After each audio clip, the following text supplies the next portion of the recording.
On va en parler pendant le nouveau balado du phare. Ça brasse au quartier Belle-Gueule. Ça brasse au son avec l'équipe de CISM et avec des invités très spéciales. Je suis très heureuse de vous recevoir, Marie-Charlotte Aubin, Juliane Richard, Laurence Régnier. On se prend une petite bière? Ouais! Pour célébrer la culture, malgré les défis.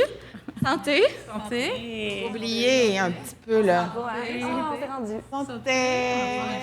D'être là. Voilà, c'est lancé. C'est lancé. Alors, je vais quand même vous présenter là, dans l'étendue de vos CV. Laurence, en commençant par toi. Allô? Tu es comédienne, Je fais ça. autrice, metteur en scène, scénariste, membre du conseil d'administration du Théâtre Denise Pelletier. Tu es aussi anciennement membre de différents conseils d'administration de différentes compagnies de production artistique en théâtre. Ouais. Directrice générale et artistique, Théâtre du Fol Espoir. Anciennement coprésidente du Conseil québécois du théâtre de 2021-2023. J'ai fait ça. C'était très intense. Ouais. Mais j'ai fait ça, ouais. Et là, maintenant, la relève est assurée. 2021-2023. Donc, tu sais, juste pendant la pandémie, mais en fin aussi de pandémie, Ouais. là. Puis là, ben, C'est le particulier. relais a été pris par Véronique Pascal et Michel Parent. Oui. Je les salue d'ailleurs. Courage, les filles. Tu as aussi été conseillère au projet artistique à la Machinerie des Arts qui aide les artistes dans leur développement sous plusieurs facettes. Oui, exact. C'est comme une espèce de soutien aux membres. Il y a une espèce de rapport qu'on peut faire avec Rideau. Mais c'était beaucoup des artistes émergents qui ne savaient pas comment évoluer, s'orienter, se gérer dans l'écosystème culturel. Fait qu'il y avait comme un petit côté très psychologique aussi. Tu sais, maintenant, on est formé en art, mais après, on nous demande beaucoup de choses administratives, de paperasse, de comprendre notre milieu, puis on n'est pas nécessairement outillé pour ça à l'école. Je pense que c'est quand même en train de changer dans les écoles de théâtre, mais c'était beaucoup des gens pas de repères un peu qui venaient sonner à notre porte pour faire là comment je m'organise, comment je peux évoluer, comment je peux sans mettre de côté ma pratique artistique. Fait que j'ai entendu beaucoup de paroles d'artistes de la relève et moins de la relève aussi. Il y avait toutes sortes de témoignages. C'était vraiment chouette de faire ça. Ça fait longtemps, par exemple. Ouais, mon garçon, il avait comme 6 mois. Fait que ça fait Là, ton garçon a quel âge? 6 ans. Ah, wow! Ouais, j'ai 17 ans. Je suis donc pas bonne en maths. Ça fait 6 ans, genre. On le salue. Ta maman ne sait pas ton âge.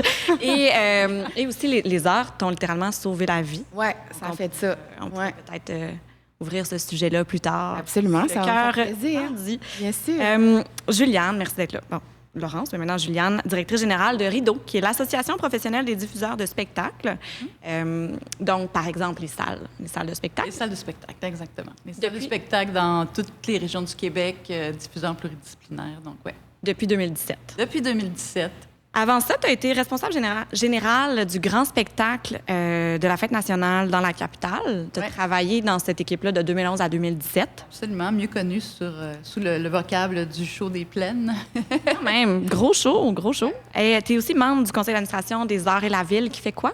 Ben en fait, qui s'occupe en fait de faire une espèce de trait d'union puis de développement des arts avec les municipalités, avec par le biais de toutes sortes de projets dont ils sont responsables. Donc c'est pour tisser un lien un peu plus étroit entre le rayonnement culturel et le rayonnement des villes. Et aussi sur le conseil d'administration de compétences culture, précisément sur le comité sectoriel de la main-d'œuvre en culture. Oui, mais en fait, Compétences Culture est notre comité sectoriel en main-d'œuvre en culture, c'est-à-dire que comment je vous dirais ça, donc chaque secteur a un comité sectoriel de main-d'œuvre. Il y en a un pour l'industrie de l'automobile, il y en a pour, je sais pas moi, le bois ou n'importe quoi, là, pensez à la foresterie ou bon, en fait. Et il y en a un en culture, notre comité sectoriel de main-d'œuvre, qui est une OBNL, qui va évidemment travailler très étroitement avec le ministère de l'Emploi, mais qui est chargé de faire une veille et d'orchestrer l'ensemble des formations, formation continue, formation primaire, avec l'ensemble des joueurs du milieu culturel. Donc, si vous ne le saviez pas, vous avez un comité sectoriel de main-d'œuvre qui s'occupe de la main-d'œuvre en culture. Moi, j'apprends à gérer un organisme en le faisant. C'est ça. Parce que ma formation, c'est clown. Alors, merci d'avoir Il y a accepté. des formations pour le cirque aussi, avec en piste. Merci d'avoir accepté Ça fait plaisir. de partager ton savoir avec nous Plaisir. dans cette crise. Marie-Charlotte Aubin, toi, tu es directrice de casting depuis maintenant 10 ans. Alors, tous les comédiens qui passent beaucoup d'auditions ou peu d'auditions, Il y a juste ça. cette réalité-là aussi. Des fois, elle est présente. Ah, plus souvent qu'autrement. Souvent Je veux qu'autrement. être présente. Elle veut être présente. Elle veut vous rencontrer. Spécialiste en littérature pour la jeunesse. Anciennement, tu étais responsable jeunesse en librairie, chroniqueuse télé-radio, conseillère éditoriale pendant 15 ans. Oui. C'est une autre vie là, quand je regarde ça, là, mais je suis encore très présente dans le milieu littéraire, un peu moins qu'avant, non, mais je regarde l'étendue de ce qui se passe présentement. Donc, oui, c'est ça. Tu vas pouvoir aussi parler comment ça se passe en littérature, parce que c'est aussi une forme d'art dont on parle moins. On n'a pas parlé... on n'a pas d'autres invités en littérature dans notre balado. Ah, mais il faut. Mais t'es là pour ça aussi. C'est vraiment super. Puis avant aussi, tu étais à l'Office national du film pendant 3 ans. Oui. Alors, bien heureuse de te rencontrer l'invitation. enfin. Tu sais, jadis, je faisais des auditions. Moi aussi. J'ai arrêté. Toi aussi, tu faisais des auditions? Fait que toi aussi, tu es comédienne de formation. Formation, oui. Bon. Écoute, moi, pour l'anecdote, j'ai fait mes auditions du CATSU, qui sont les auditions là, quand tu finis une école de théâtre, bon, comme candidate indépendante. Puis c'est Laurence qui m'a coachée. Moi qui l'ai coaché. C'est ça. Elle m'a dit, t'es capable. Ben oui, faut foncer dans la vie, quoi. Mais finalement, là, je fais d'autres choses. Fait que- Alors, comment ça va dans vos différents secteurs? Comment vont vos collègues? Comment allez-vous? Comment va la culture? On y va avec la grosse question. Oh, la grosse question, oui. Mon Dieu, c'est intense comme question, Léa, là. Ça va être Mais moi, je suis une déprimant, nos personne un réponses. peu Mais ça va difficilement, là, on va se le dire. C'est sûr qu'on a 2 types de pratiques et d'industries différentes. Là. Il y a le milieu des arts de la scène et des arts visuels et arts médiatiques, qui est une chose, puis peut-être le secteur plus de l'audiovisuel, qui est d'autres choses. Le secteur de l'audiovisuel a eu des très belles nouvelles au dernier budget, malgré tout. Donc, pour les producteurs, un beau 100 millions en crédit d'impôt supplémentaire. C'était une demande qu'ils avaient depuis longtemps. Donc, je ne connais pas assez ce secteur, je te le laisserai commenter. C'est sûr qu'ils ont leurs propres enjeux. Du côté des arts de la scène, arts visuels, les clientèles, donc, sont pour la plupart du temps les OBNL, des gens qui travaillent de 1000 métiers en même temps, qui ont parfois, comme nous, abouti, tu sais, des gens qui ont abouti en gestion d'organismes. Je vous dirais que les temps sont difficiles. La pandémie a été difficile et on est, je pense, dans une espèce de transition entre... oui, la machine est repartie. Oui, les gens sont revenus dans les lieux de diffusion où il y a les pratiques artistiques qui ont reprises. Mais ce sont les gens qui travaillent sur le terrain qui sont en épuisement professionnel parce que c'est comme si on était un peu en choc post-traumatique. On a tenu le phare au niveau des arts de la scène. C'est ma lecture toute personnelle, là. Je ne sais pas si tu la partageras. Mais on a tenu le phare comme ça là, pendant 2 ans là, pour dire « faut pas tomber, faut pas tomber, faut pas tomber ». Souvenons-nous, on calculait combien d'espace il y avait dans les salles, les spectateurs. Hein? On vivait en bulle dans ce temps-là. Je ne sais pas si vous vous en souvenez un peu, là. Et, 2 chaises de distance. Une chaise de distance, 2 chaises de distance. C'est un 360, puis c'est juste à côté, puis c'est comment, puis bon, je peux-tu sortir avec ma mère ou pas, puis faut-tu mettre des plexiglas, c'est ça. Donc, il y avait ça, fait que tout le monde a fait « OK, go, faut qu'on tienne le coup ». La pandémie a fini par passer. La machine a repris à 100 000 à l'heure parce que là, évidemment, les carnets, on va dire le backlog de création et tout ça était gigantesque.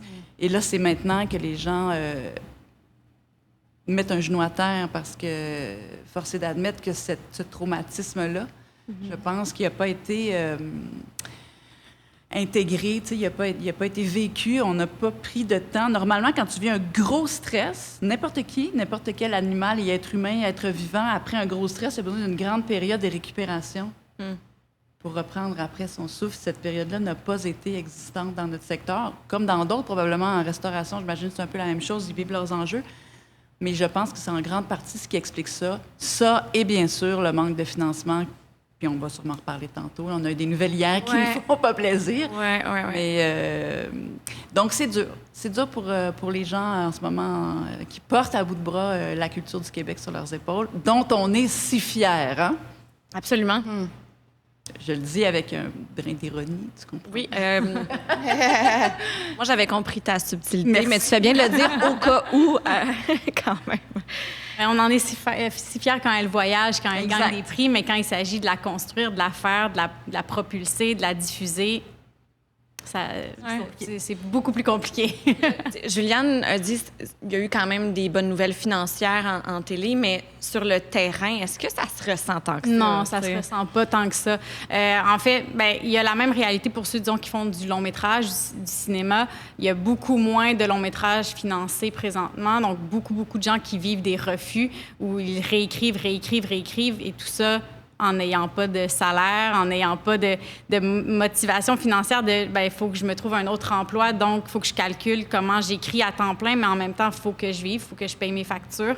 Donc, il y a cette réalité-là. En télévision, on a toujours le discours de la télé va disparaître, donc qui est toujours au-dessus de nous, donc d'essayer toujours d'être le plus créatif possible. La télé va disparaître d'un point de vue de société, d'évolution, de où on regarde. On s'en va, la télé qui joue sans arrêt, là, pas sur demande, dans le fond. Exactement. Donc, on a toujours ce discours-là qui est tenu, donc on essaie toujours d'être plus créatif dans nos scénarios, mais il y a la rapidité des tournages aussi, donc on nous demande toujours de tourner plus vite, de caster plus vite, donc de faire moins d'auditions, donc de faire de plus en plus, donner des rôles.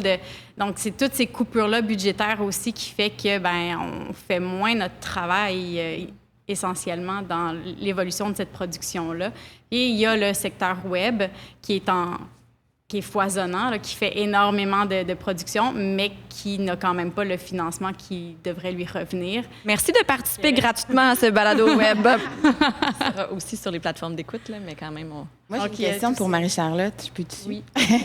Parce que tu parles du web, là, j'ai l'impression, en tout cas, c'est ce qu'on entend, que le web est en expansion, puis que c'est comme, on va beaucoup chercher plus peut-être des créateurs émergents, plus audacieux, entendre une parole un peu moins, plus risquée un peu que dans les réseaux de diffusion, exemple de télé.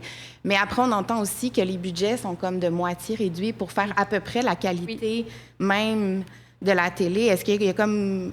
C'est quoi, comme moitié réduit, même des fois un peu plus. Ouais, là, c'est une enveloppe budgétaire qui est vraiment plus basse, mais il demande d'avoir la même qualité télé, de mettre autant de temps. Moi, quand je fais une distribution pour une série télé ou pour une série web, c'est la même énergie, le même temps, les mêmes délais, mais avec beaucoup moins de budget. Donc, ça nécessite que je dois accepter d'autres contrats autour, donc répartir mon énergie, répartir mon temps. Et je voudrais mettre plus d'énergie et de temps sur cette production-là qui est géniale, qui a un scénario incroyable, qui a des créateurs autour de ce projet-là qui devrait être mis de l'avant et donc entièrement de mon temps, mais je peux pas à faute de budget. Donc, oui, je pense qu'on surfe beaucoup sur c'est des passionnés. C'est des nouveaux qui arrivent dans le milieu. De moins en moins, il y a de plus en plus de monde qui font du web, qui ont fait beaucoup de télé, qui vont aller valser un peu avec le web, qui reviennent en télé. Mais on mise beaucoup là-dessus, sur la passion de ces créateurs-là. Donc, ils peuvent faire tout. Ils sont passionnés. Chez les comédiens, l'épuisement, il est comment? Ou auteur, scénariste, metteur en scène? C'est toujours difficile pour moi de parler d'une réalité parce que j'ai tellement de chapeaux. Puis c'est comme si les réalités, pour moi, sont très pluri et complexes et nuancées. Fait qu'on dirait que j'ai envie, comme instinctivement, de parler plus globalement. Tu sais, comme Juliane, tu disais par rapport à la pandémie, puis tout ça. Tu sais, moi, je pousserais ma réflexion comme là parce que je pense que la pandémie... Il y a eu une espèce d'arrêt qui n'était pas un arrêt du tout, en fait, parce que personne n'a vraiment arrêté, sauf peut-être les comédiens ou ceux qui sont un petit peu plus à la remorque d'une autorité quelconque, là, genre un metteur en scène ou une compagnie de production. Mais tu sais, mettons, au niveau des ressources humaines dans les théâtres, par exemple, les directions générales, tu sais, personne n'a vraiment arrêté. Puis les créateurs aussi, il y a eu beaucoup d'argent spontané pour créer. Donc, les créateurs non plus n'ont pas nécessairement arrêté, tu sais.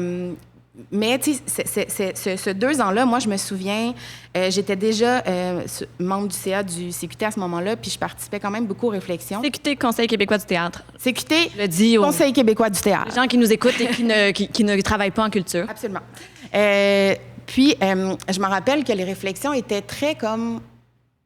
et si on profitait de ce temps-là pour réfléchir, pour arrêter un peu puis se poser des questions, pour comprendre un peu comment notre milieu est fait, comment il est financé, comment...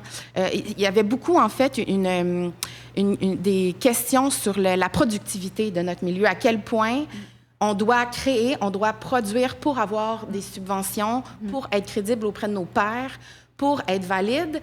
Donc, cette espèce de 5e vitesse qu'on n'est jamais capable de déclocher, pardonnez-moi mon anglais, de changer, de descendre.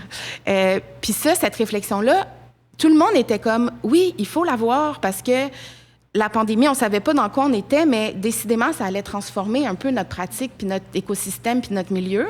Mais on ne l'a pas fait parce que je pense qu'on était traumatisés, puis qu'on était plus en survie. Là, on en sort. Puis on n'a pas eu le temps d'avoir ces réflexions-là. En fait, on les a pas du tout. On fait comme si de rien. Fait qu'on est encore en 5e vitesse avec du financement inadéquat. Puis même, le financement est pour moi lié à un manque, un désengagement, en fait, de nos gouvernements, puis un manque de vision, puis de soutien de la culture, puis des arts. Puis moi, je suis comme... Mais si eux, ils croient pas, si M. Legault, il croit pas, là, comme... Personne, comment ça va changer? Monsieur Legault. Oh, j'ai eu de la misère en disant Monsieur Legault. Monsieur Legault, y croyez-vous? Non, mais pour moi, c'est un manque de vision. Puis, tu sais, dans le cadre de mon ancien mandat au CQT, j'en ai rencontré beaucoup. Tu sais, Monsieur Lacombe, je l'ai rencontré vraiment beaucoup. Puis, ministre de la Culture. Bien sûr, on salue Monsieur Lacombe, l'honorable ministre Mathieu. Ah, on salue. On va recommencer. J'ai toujours dit honorable, moi, dans mes... On salue Matt.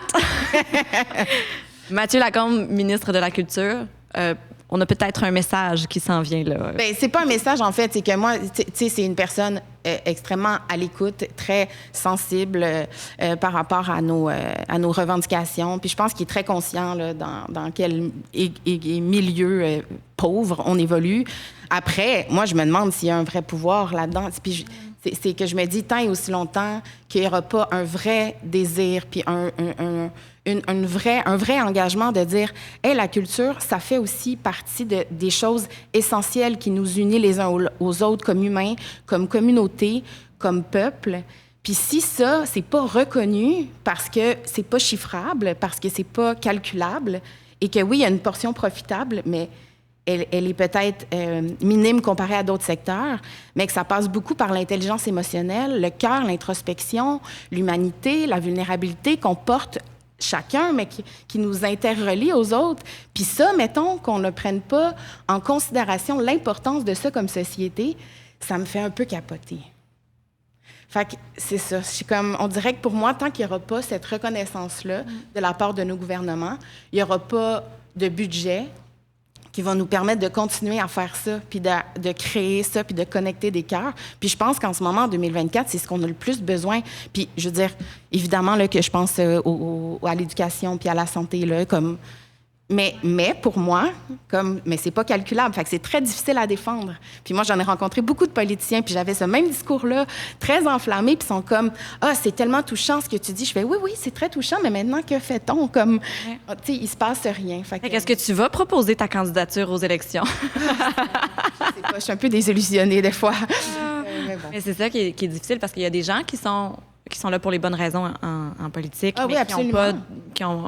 Ils n'ont pas de pouvoir, en fait. J'ai l'impression que... Ouais. Le son, d'ailleurs.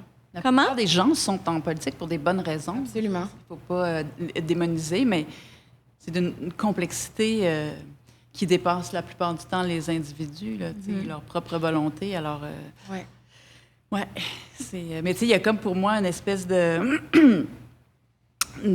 trio très important, un triangle important entre... La culture, l'éducation et la santé, tu sais.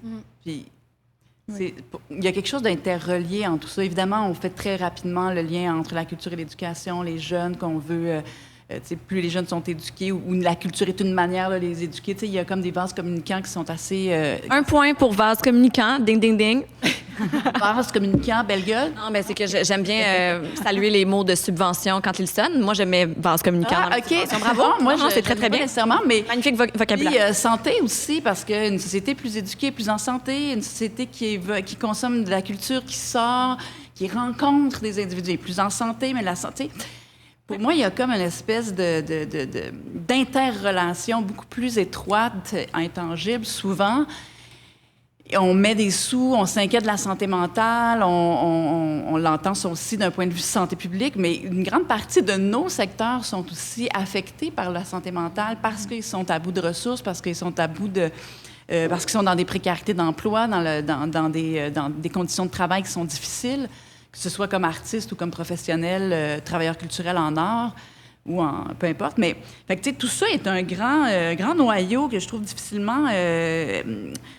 qu'on peut difficilement prendre, je trouve, juste un avec l'autre, ou encore un nourrit l'autre. C'est pour ça que je trouve les prendre ensemble. Avoir comme une espèce de conscience ou une conception plus globale de ces financements de la culture en fonction de ça aussi. Évidemment qu'on est en culture, donc on y croit, c'est comme une évidence, là, mais ce qui est tannant, en fait, c'est que notre secteur a produit une quantité incommensurable d'études, a chiffré ses retombées. Il y a des études internationales qui montrent justement à quel point les individus qui consomment de la culture, on ne parle même pas juste des praticiens, mais une société en général où la culture est une priorité est une société qui va mieux. Ça fait du bien à la santé. Ça donne un sens. Tout ça. Combien de temps, combien de fois encore devrons-nous expliquer ces choses-là?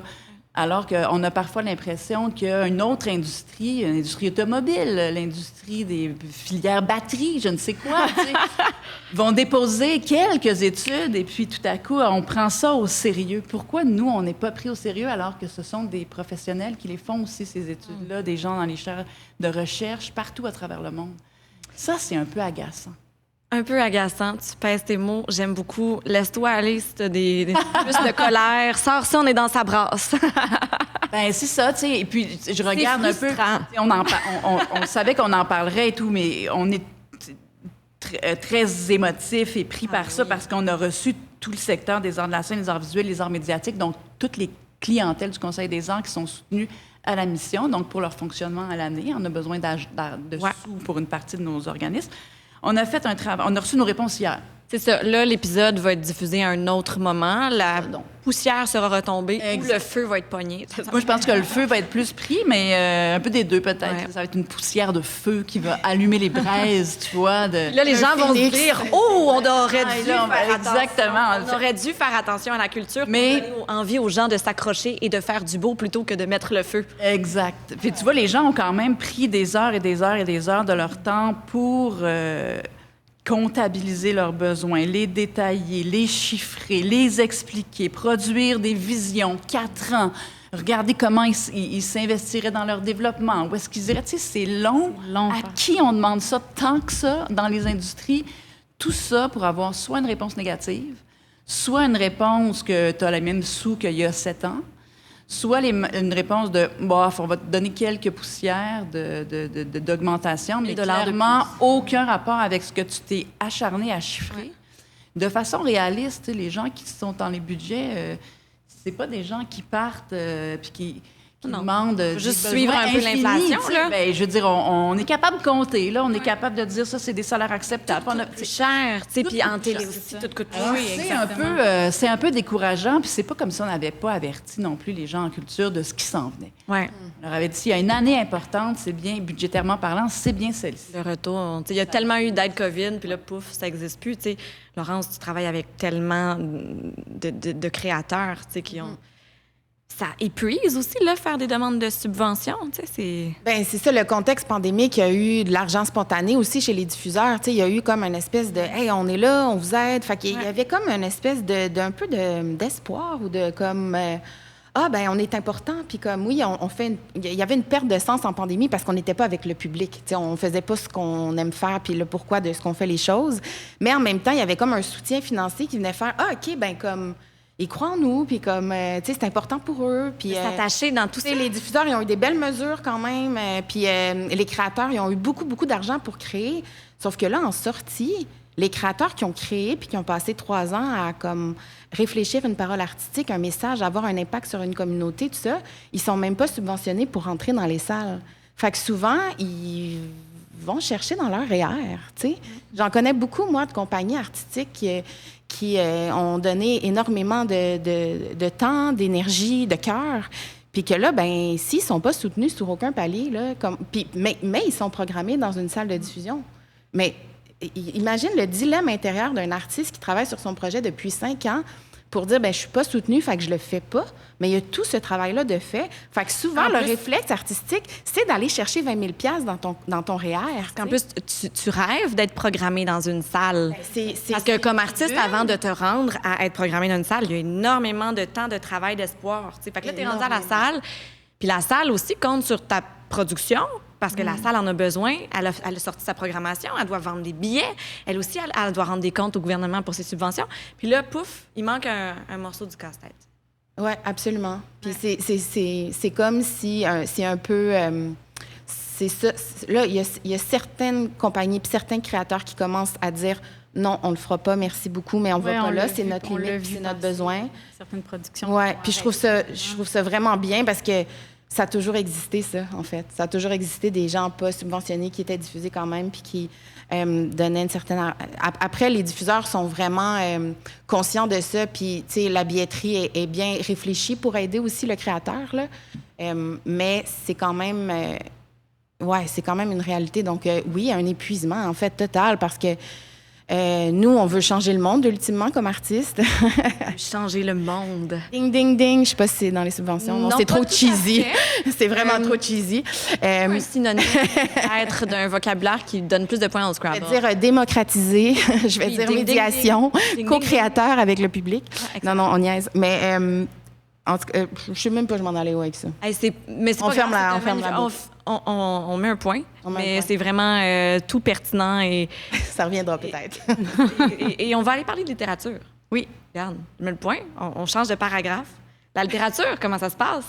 Bien, ça vit avec les mêmes réalités au niveau des subventions, au niveau de... Il faut faire beaucoup plus de livres pour avoir tant de subventions. Donc, est-ce qu'on fait la meilleure qualité en termes de littérature si on doit absolument sortir tant de titres chez un éditeur pour pouvoir être éligible aux subventions?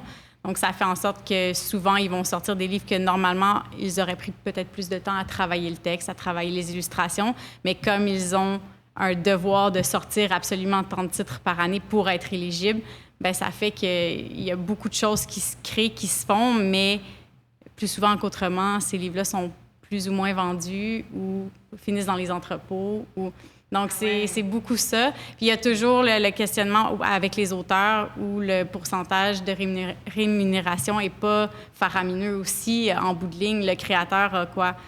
4 5 Ça, c'est sur la vente. La vente la subvention est donc importante pour... Exactement. Donc, la subvention est là. Puis, les auteurs ont accès aux subventions aussi, mais il y a eu une baisse de la remise des subventions auprès des auteurs. Donc, il y a tout ça qui est en discussion. Il y a eu la crise avec l'UNEC aussi. Qu'est-ce que l'UNEC? L'Union des écrivains du Québec. Merci. Donc, il y a eu une grosse crise, justement, des auteurs qui se sentaient plus représentés par leur union, qui se sont levés et qui ont demandé des comptes, en fait, à tout ça.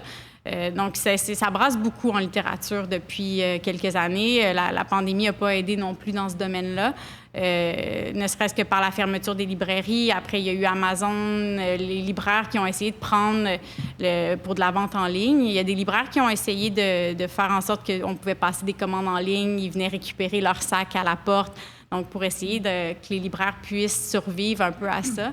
Mais ça a été une période très, très dure et je pense que aussi ce milieu-là est en choc de... Entre Amazon et le libraire, il y a aussi les grandes surfaces qui vendent des livres. Oui, exactement. Ouais, c'est vrai que les libraires... Les libraires payent beaucoup. Moi j'ai une parole plus libraire étant donné que j'ai été libraire pendant longtemps. C'est un métier qui est fascinant, qui est foisonnant, qui est magnifique.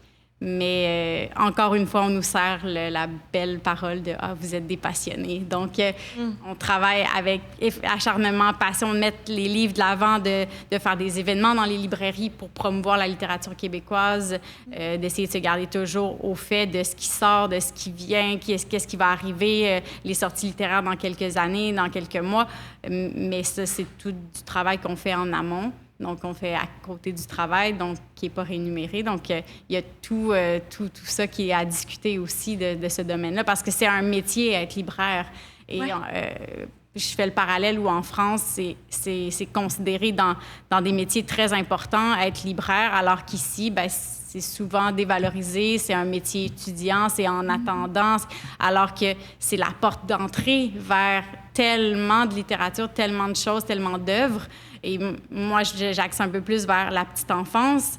Les livres, c'est le premier touche-à-tout de la culture pour l'enfant. Donc, quand l'enfant a 2, 3, 4 mois, on va peut-être pas l'amener au théâtre, mais on va lui faire toucher des livres, on va lui faire ouvrir des livres, des bébés-livres qu'on appelle, donc des livres tout carton, des livres de plastique, des livres de tissu. Et si on n'a pas un libraire pour expliquer aux parents les différents livres qui existent, ce qui se fait, et même des livres de tissu, il n'y en a pas vraiment qui se font au Québec parce qu'on n'a pas l'industrie pour le faire, donc c'est souvent des produits importés, mais ça reste que si on n'a pas cette entrée-là auprès de l'enfant, ben et du parent, inévitablement, ben peut-être que le parent ne pensera pas à l'amener au théâtre quand il va avoir 2 ans, 3 ans. Ça part de toute cette culture-là part de la petite enfance. Donc, quand l'enfant a 2, 3, 4, 5 mois, et ensuite, on évolue avec l'enfant là-dedans, puis on se dit, « Hey, il existe la maison théâtre. Ah, il existe un festival de ruelles où il va y avoir du cirque, il va y avoir les bibliothèques. » Donc, c'est tout ça qui amène la culture dans la vie de l'enfant et qui lui-même lui donne envie d'en voir davantage et qui va peut-être même des fois traîner ses parents de « Hey, il y a ça là-bas, je vais aller voir, il y a un piano public. » Donc, c'est tout ça que je trouve qui est dévalorisé puis qu'on ne met pas de l'avant, qui aiderait aussi à la culture, à la transmission de tout ça. Et pourquoi est-ce que c'est important d'initier les enfants pour qu'ils deviennent plus tard un adepte de notre culture? Pourquoi c'est important, la culture? T'sais, tantôt, tu as parlé quand même identité, tout ça, mais j'aimerais ça qu'on le souligne plus. Pourquoi c'est important, la culture, dans notre société? C'est une ouverture sur le monde à côté de nous. Oui. C'est une ouverture sur soi, parce qu'il y a des fois des portes qui sont fermées en nous, que la culture nous permet d'ouvrir. Puis c'est une ouverture sur le monde d'ailleurs, parce que les cultures sont, par définition, depuis la nuit des temps, le fruit d'un métissage constant. Tu sais, donc, et ironiquement, construisent aussi une identité qui les différencie. Si on aime aller en voyage, c'est quand même pas pour tout voir le même Walmart. Tu sais, je veux dire, non, mais quand même, hein? On va aller voir les produits de la culture d'une certaine époque, d'un certain peuple. Donc, effaçons ça du globe. C'est un peu ennuyant, là. Je veux dire, il y a les merveilles de la nature, mais c'est à peu près tout ce qui nous reste. Je veux dire, une tour de bourse à New York, une tour de bourse à Toronto, ça peut être assez similaire, tu sais. Puis c'est pas les grands... c'est ça. Donc, je pense que pour ça, c'est important. Et puisque la culture nous permet d'ouvrir des portes, bien, ça développe aussi le cerveau. Le cerveau, depuis le tout jeune âge, qui construit des synapses, qui construit une pensée, qui fait des individus qui sont, encore une fois, on revient à une forme de santé, mais qui sont ouverts sur le monde, qui sont curieux. Ça crée des meilleurs citoyens, des citoyens plus allumés. Ça crée une démocratie qui est plus en santé parce qu'on n'est pas nécessairement tout simplement prêt à prendre pour du cash tout ce qu'on va nous servir. Tu sais, c'est tout ça, là, en ce moment, là, qui est en train de se perdre, pas juste chez nous au Québec, mais qui tombe un peu en morceaux, un peu partout dans le monde. S'il y a un moment où est-ce que je trouve que la culture est importante, on le voit, là, toutes les démocraties occidentales sont en train de virer à l'extrême droite, sinon à l'extrême gauche par certains aussi, ce qui est... Les extrémités se rejoignent. Mais ce sont des individus aussi qui sont le plus éduqués, le plus cultivés, qui sont des barrières à la tyrannie, tout simplement. Moi, c'est ça le long chemin. T'sais. Fait que c'est sûr que si tu es une maman avec ton bébé de 6 mois, c'est pas ça que tu te dis dans ta tête quand tu t'en vas acheter un livre, puis que tu l'amènes à la bibliothèque, puis qu'il va à l'heure du compte, puis que de l'heure du compte, tu vois, comme tu disais, tu penses pas nécessalement au risque de la tyrannie politique. Reste que non, c'est quand même le chemin qui est... Si tu es un dirigeant d'un État, par contre, ça, j'exigerais ou j'espère que... Je l'espère plus, peut-être, je sais pas. Non, on espère ensemble. Que les gens qui nous gouvernent ont cette pensée-là. Peut-être pas celui qui va aller cultiver, qui va aller consommer de la culture, quelle qu'elle soit, que ce soit musicale. C'est pas besoin d'être aussi du théâtre. analytique quand on va se faire du bien par l'art. Ben non, je veux dire, c'est toute forme d'art, toute forme de sortie. Et il y a quand même une réflexion chez les artistes. On parle des sorties, les arts vivants, tout ça, mais d'avoir du cinéma de qualité. Oui, exact. Ça fait rêver. C'est tellement une fierté. Mais il faut y faire attention. Si on veut que ça reste une fierté, il faut investir pour que ce soit bon. Et on se demande souvent pourquoi le public québécois se déplace pas en salle pour aller voir les films québécois. Mais encore une fois, je reviens à l'enfance, ça part de l'enfant. Si on n'a pas été habitué jeune à aller voir des films, oui, on peut aller voir des dessins animés américains, il n'y a pas de problème. Mais si on n'a pas été habitué à toucher aussi à notre cinéma, et là, ça vient sur le fait que il n'y a pas beaucoup de cinéma jeunesse qui se fait au Québec. Donc, est-ce que ça aussi, c'est quelque chose qu'on est en train de laisser tomber, qu'il ne faudrait pas laisser tomber parce qu'on parle tout le temps de on perd notre public à partir de, disons, les 16, 24 ans, on commence à les perdre, on les perd. Oui, mais je pense qu'on est responsable de les avoir perdus parce qu'ils sont allés voir leur contenu ailleurs. Ils ne trouvaient pas leur contenu ici. De ce qu'ils recherchaient, ils ne l'ont pas trouvé ici. Parce qu'ils n'ont pas été habitués aussi peut-être à aller voir notre contenu. Donc, et il y a très peu de cinéma jeunesse qui se fait, il y a très peu d'émissions jeunesse qui se fait. Donc, est-ce que ça serait quelque chose qu'il faudrait développer? La jeunesse en cinéma, en télé est sous-financée comme la jeunesse en théâtre. Oui. C'est comme des demi-spectateurs. On est comparable. Il y en a moins qu'il y en avait, parce qu'on se souvient tous de la belle époque, des concours. Oui, il y en a vraiment moins. Moins, et les budgets, moi, j'en ai fait un peu de séries jeunesse et de cinéma jeunesse, puis tout le temps, tu le sais, c'est du jeunesse, on n'a pas de budget. Ouais. C'est toujours ce qui revient. C'est une sous-catégorie. C'est des demi-spectateurs. C'est des demi-spectateurs. Demi-spectateurs. Au théâtre, c'est sûr, les billets sont moins chers parce qu'on veut pouvoir amener les familles au théâtre. Ça coûte cher, une sortie au théâtre. Mais la production coûte pas. Là, c'est ça. Exactement, ça coûte pas moins cher. C'est quand même fou de se dire que, comme, de façon probablement très inconsciente, on met nos enfants comme des demi-citoyens, juste parce qu'ils sont petits, tu sais, parce qu'ils sont jeunes. Je suis comme, et si on les prenait à part entière pour ce qu'ils sont, ils ont tellement à nous apprendre, les enfants, parce qu'ils sont pas dans leur jugement, ils sont pas dans leur traumatisme d'expérience, de vie, de barrières, de protection. Tellement ils curieux. Sont tellement là que je suis comme, hey, ça devrait vraiment être une priorité financière, en fait, de les allumer, les outiller, les connecter, leur offrir des choses de qualité qui vont être capables c'est ça, de les connecter à leur monde émotif puis de ne pas avoir peur de ce monde émotif-là. Puis, mon Dieu, ça va faire des adultes je trouve souvent, on les prend comme des sous-citoyens. On les met comme en dessous de nous. Comme si nous, les adultes, on avait tout compris. Hey, regardons-nous un peu, là, on va pas super bien. Là. C'est comme, je sais pas, ça me fait un peu questionner ça, le sous-financement en jeune public. Mais ça me le parallèle un peu à ce donne-tu le coup de flipper à la table? Il n'y a personne qui a flippé à la table encore. Je suis trop respectueuse pour ça, malheureusement. On remercie Belle Gueule pour les tables. Oui, c'est ça. Merci, Belle Gueule. Ça fait le parallèle tantôt à, justement, santé, éducation, culture devrait souvent être liées à être un tout. La perte de financement dans les écoles a fait qu'il y a beaucoup moins de sorties scolaires culturelles. Puis ça, je trouve aussi que c'est un très gros manque qu'on ne puisse pas amener des jeunes classes dans les théâtres. Il y a des sorties culturelles, mais c'est 1 par année dans une école pour une classe, 2, alors qu'il y a vraiment beaucoup de théâtre jeunesse qui se fait. De sortir une classe pour aller voir un show de musique dans un parc. C'est juste ça, je trouve que ça manque dans les écoles. Ça fait que je trouve qu'ils ne voient pas assez de choses extérieures à leur classe.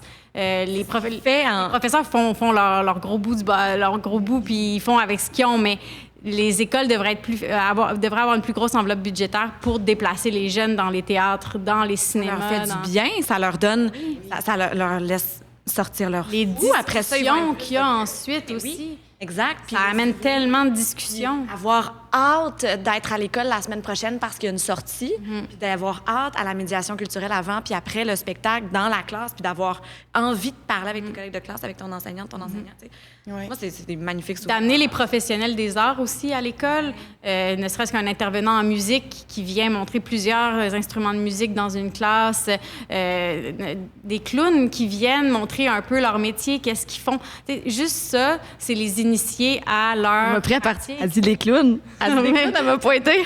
Non, mais Merci de m'inclure dans la culture. les arts du cirque, tu sais, pourquoi c'est pas des métiers qu'on amène à l'école, puis ça peut être sous forme d'animation, ça peut être sous plein de formes.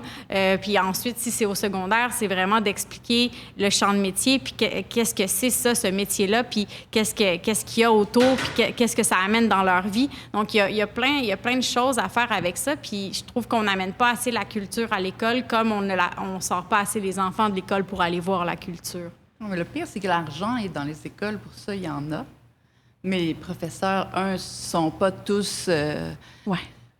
Comment je pourrais dire? Il y en a qui sont moins appelés par la sortie culturelle, par un choix. Puis aussi, les autres professeurs le font, mais par-dessus une tâche. On a vu à quel point les professeurs en avaient comme vraiment... Mais il y a aussi dessus la tête, un là, mais enjeu. l'argent est là, c'est ce qui est triste. Souvent, la plupart du temps, retourne. Il y a l'enjeu des autobus. C'est quoi l'enjeu des autobus? Ben, c'est parce que les autobus, tu sais, les coûts des autobus ont comme triplé, là. Fait que quand une école a de l'argent pour sa sortie scolaire, elle a un montant global qui paye à la fois donc la sortie scolaire comme telle. Donc, elle achète un spectacle puis ça donne des billets aux enfants. Donc, elle paye la sortie et elle paye aussi l'autobus. Donc, si la sortie scolaire... le montant est toujours le même, mais que ton autobus a triplé, ben là, ça laisse moins de place pour acheter un show, tu comprends? Et en plus, ben là, il y a eu toute une espèce de pénurie de chauffeurs aussi, pandémie, machin, là, mais... Ça, c'est fou parce que ça affecte Mais oui, donc c'est les sûr. diffuseurs de spectacles, Clair. mais aussi les artistes qui produisent les spectacles. Tu sais, c'est tout ça. On veut pas que l'argent qui est mis pour une sortie culturelle ait payé juste des autobus. Juste pour le sens. C'est un autre problème, puis...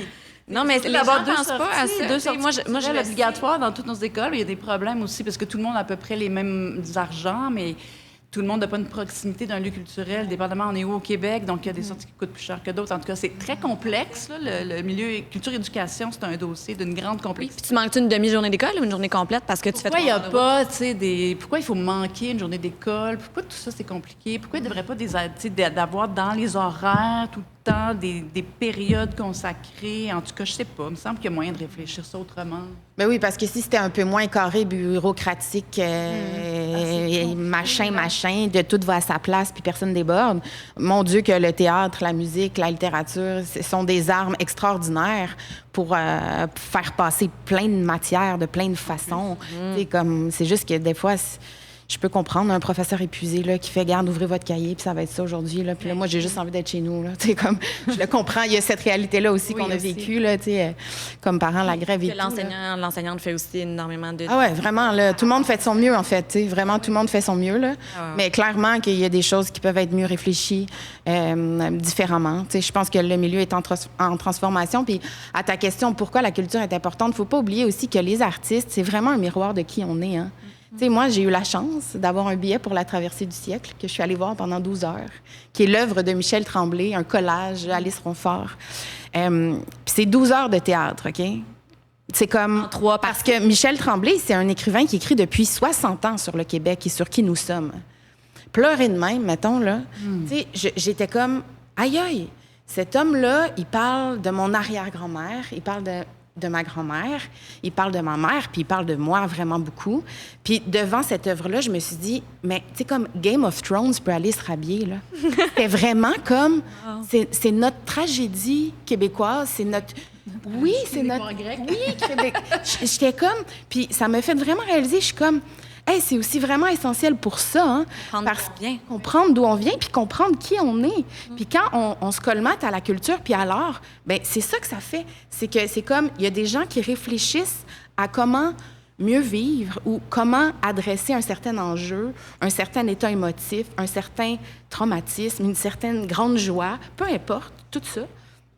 Puis c'est de le mettre, c'est de le rendre au public, puis après, nous, comme public, c'est de recevoir ça puis de voir qu'est-ce que ça nous fait, comment ça nous fait, puis qu'est-ce qu'on fait avec ça aussi, puis comment on repart avec ça, puis en tout cas, si on enlève ça, là, en tout cas, je sais plus trop, moi, si... Qu'est-ce Toi, les arts ont une place définitivement très importante dans ta vie? Ben oui, définitivement. Puis moi, j'ai des parents qui n'ont pas... zéro artiste, 2 bons fonctionnaires, une mère infirmière, un père directeur d'école, ancien prof d'éduc. La musique québécoise a toujours joué chez nous. C'était pas mal la porte d'entrée, moi, la langue française. C'est pour ça que j'écris, je pense, parce que ça a toujours été comme quelque chose de vraiment important pour moi. Mais tu sais, je viens pas d'une famille artistique, élitiste, au niveau vraiment comme de base, là, classe moyenne. Puis moi, quand j'étais au secondaire, je savais même pas, tu sais, quand on parle de valorisation des arts, là, je vais avoir l'air vraiment conne de dire ça, mais c'est quand même vrai, OK? Je savais même pas au secondaire qu'être comédienne, c'était un métier. Pour moi, c'était un parascolaire. Puis c'était comme une passion.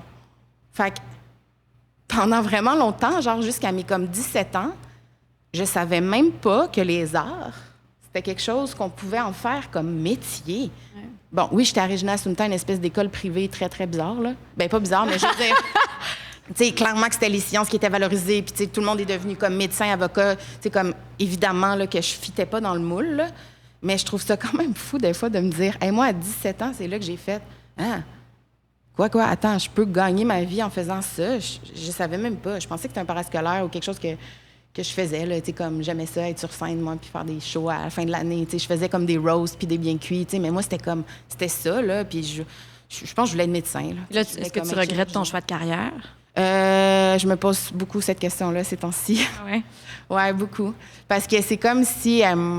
parce que je savais pas que c'était un métier, je m'en allais en sciences nature. Puis il y avait beaucoup le discours... fais ce qui t'ouvre le plus de portes. Il faut pas manquer d'opportunités. C'est comme...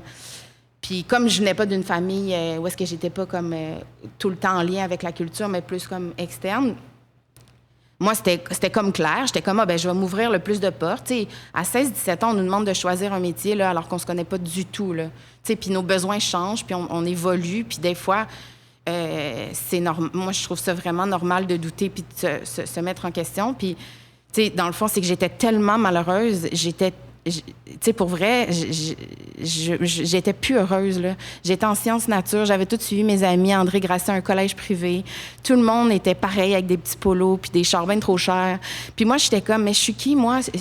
Puis j'ai remplacé à Brûle-Pourpoint, en fait, dans un parascolaire avec une prof qui s'appelle Marie Dumouchel, puis c'était du théâtre jeune public. Marie! Bénévole étoile au phare! Sérieux? Marie, on t'aime! Impossible! Oui, ben oui. OK, mais cette femme-là a changé ma vie, là. Marie, c'est-tu elle, l'élément de ta bio? Les arts ont sauvé ta vie. Oui, parce que j'étais au cégep puis j'étais malheureuse, comme j'avais des pensées noires, là. J'étais comme, je ne comprends pas c'est quoi vivre, puis ça me donne... J'ai pas le goût, en fait. Si c'est pour être ça, ma vie, ça m'intéresse pas. Puis à Brûle-Pourpoint, il y a une de mes amies qui m'avait vu faire tous mes spectacles au secondaire, puis elle m'avait dit... Il y a une comédienne qui vient de lâcher, comme, on joue dans 3 jours, comme... C'est un truc jeune public, on était des gros monstres, on était comme des petites têtes, c'était vraiment spécial, puis j'étais comme tellement vide, puis je ressentais tellement plus rien que j'étais comme, oui, je vais le faire, là, ça, go. Puis cette personne-là, en me voyant travailler, puis en me voyant... Puis là, quand je me suis mis à faire le processus, le fun, puis l'amour, puis tu sais, comme j'étais genre, oh mon Dieu, OK. Puis c'est elle qui me dit, tu sais, Laurence, comme... C'est un métier, là. Tu as le talent, là, toi, pour faire les écoles, là. Puis là, j'étais là, les écoles. Puis elle m'a dit, non, mais si tu veux, tu peux le faire. Puis, tu sais, il y a ici le cégep, mais il y a aussi comme plein d'autres cégeps en arts et lettres qui offrent des trucs. Tu sais, puis là, ça a comme ouvert un pan. Puis j'ai tout lâché mes amis. Je suis allée à Marie-Victorin en arts et lettres, en théâtre, alors que je connaissais pas un chat. Puis moi, j'aime pas beaucoup être seule. Fait que j'étais très terrorisée. J'avais 17 ans. Puis ça a changé ma vie parce que je me suis mis à faire du théâtre. Puis après, j'ai fait mes auditions dans les écoles. Après, je suis rentrée dans les écoles. Puis maintenant, je peux plus faire autrement. Comme je suis une créatrice profonde. Mais tout ça... Même si je suis convaincue de ma valeur et de ce que je suis et de ma mission de vie, ces temps-ci, il n'y a pas une journée si je me demande si à 16 ans, j'ai fait le bon choix, parce que ça a sauvé ma vie. Mais en ce moment, est-ce que ça la sauve? Faudrait que tu parles à Marie, parce que moi, j'ai fait quand même plusieurs sorties publiques pour dire que c'était la fin du phare. Ouais. Là, je me mets à pleurer. C'est correct. C'est normal. Des autres tournages, j'étais bonne. parce que je l'ai tellement formulé, mais là, Laurence est là. Tu peux. Et Marie, elle me dit tellement que c'est important. Là. Ben oui. Marie, t'es extraordinaire. T'es extraordinaire. Je sais même pas. Je suis contente que tu existes encore. Comme je savais pas cette femme. Marie qui m'enseignait aussi. Pas tes petites niaises. Jean-André Grasset. Là, mais là, André Grasset. Promotion 90. en théâtre? C'était pas de théâtre à ce moment-là, c'était genre arts et lettres et je sais pas quoi, là, tu sais, à l'époque où il y avait sciences administratives. Voyons lettres donc. et, Et là, Marie-Charlotte, il faut que tu rencontres Marie. Non, mais moi, je l'ai déjà vue en audition. Oui, c'est une grande actrice. Voyons. Là, c'est vraiment... Le titre oui. de l'épisode va être Marie du. Pour l'amour de Marie Dumouchel. Tu l'as vu en audition, c'est vrai? Oui, ben oui. Ben oui. Puis, je la connais bien, je connais bien son parcours. Aïe, aïe, aïe. Je pensais pas qu'on pleurerait en parlant de Marie. Non, mais. Non, mais c'est beau. Puis je pense que, tu sais, va falloir conclure, mes chers invités. Déjà. Ben oui, on n'a pas donné trop de statistiques de politique. On a fini sur la belle beauté. Je pense que, tu sais, moi, je dis que c'est la fin du phare, mais en même temps, j'ai tout essayé, mais je me dis, il reste peut-être un miracle là, à se produire. Là. Je suis pas nécessairement croyante. Là. C'est pas le miracle dans ce sens-là. Là. Je pointe par en haut, mais juste... Il faut qu'il se passe quelque chose. Ça se peut pas bâtir tout ça, faire toutes ces énergies-là et croire tellement puis que tout s'arrête. Tu sais. Fait que je te souhaite de pouvoir continuer. Je te souhaite de pouvoir continuer. Je te souhaite de pouvoir continuer, de faire les métiers que vous avez choisis dans les meilleures conditions possibles pour pouvoir créer le plus de beau possible. Je pense que la culture, c'est important. Et je lèverai notre verre à ça. Yes. Marie-Charlotte, est-ce que tu travailles sur un film, une émission bientôt?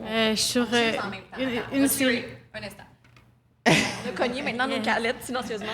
Une série jeunesse, une série télé grand public. On a Là. le droit de savoir le titre? Dernière seconde, et réalisée par Julien Hurtaud, et une série jeunesse qui est Top Cornichon chez Avantitos, on est dans le début du processus. J'adore. Là.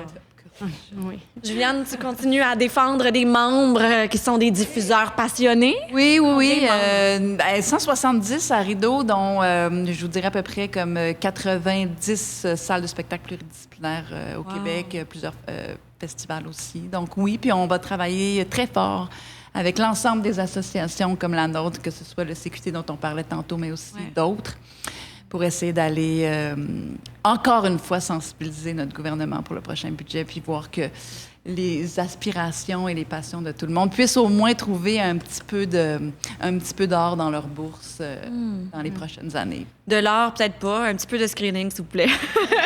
non, mais... Non, De non, l'or, on vise de l'or. On vise l'or. On Merci, vise l'or. merci de te Soyons battre ambitieux. pour les diffuseurs, mais qui ont un impact sur les créateurs, sur les scénographes, sur les techniciens et techniciennes. Tu sais, ça a vraiment... Un diffuseur bien financé achète un spectacle à son juste prix qui va rémunérer des artistes à leur juste valeur. Et voilà. Et Laurence, ben, dans ta quête, tu es quand même sur des projets Je lâche pas. artistiques. Est-ce qu'il y a des projets artistiques sur lesquels tu travailles? Oui, ben j'écris beaucoup. J'ai fait une formation à l'École de l'humour en scénarisation. Fait que j'ai comme un peu transformé ma pratique d'écrivaine théâtre plus vers la télé. C'est un métier qui me passionne beaucoup. Moi, je viens beaucoup de là, plus que du théâtre, à cause de mes parents et tout ça. Donc, ouais, j'aime beaucoup ça. Puis, plein de choses, mais... À quelle époque de l'école de Le théâtre? De l'humour? Oui. J'ai gradué en 2022. Mais avant ça, de l'École nationale de théâtre. En 2013, ouais. Puis j'ai un HEC entre les deux. tu sais. Ah oui? En gestion des organismes puis culturels? je suis un peu... moi, ça? oui, un DESS. Félicitations. Ben, merci, mais là, j'arrête d'étudier, ça va. Si je continue, c'est comme c'est pour devenir comme sexologue, tu sais, c'est pour comme faire autre chose. Parce que J'ai de branche à un complètement. moment donné, je suis allée au bout, là. Restons à la Faire histoire de sexe. Bon, ben merci. Merci d'avoir été là. Abonnez-vous. Ça brasse avec le phare. Ça brasse quand même des émotions aujourd'hui. On est au quartier Belle-Gueule. Merci de nous accueillir avec la collaboration de CISM au son. Merci. On se revoit, on se rejase, on se recroise peut-être dans la rue aussi, dans les ruelles. Ça brasse.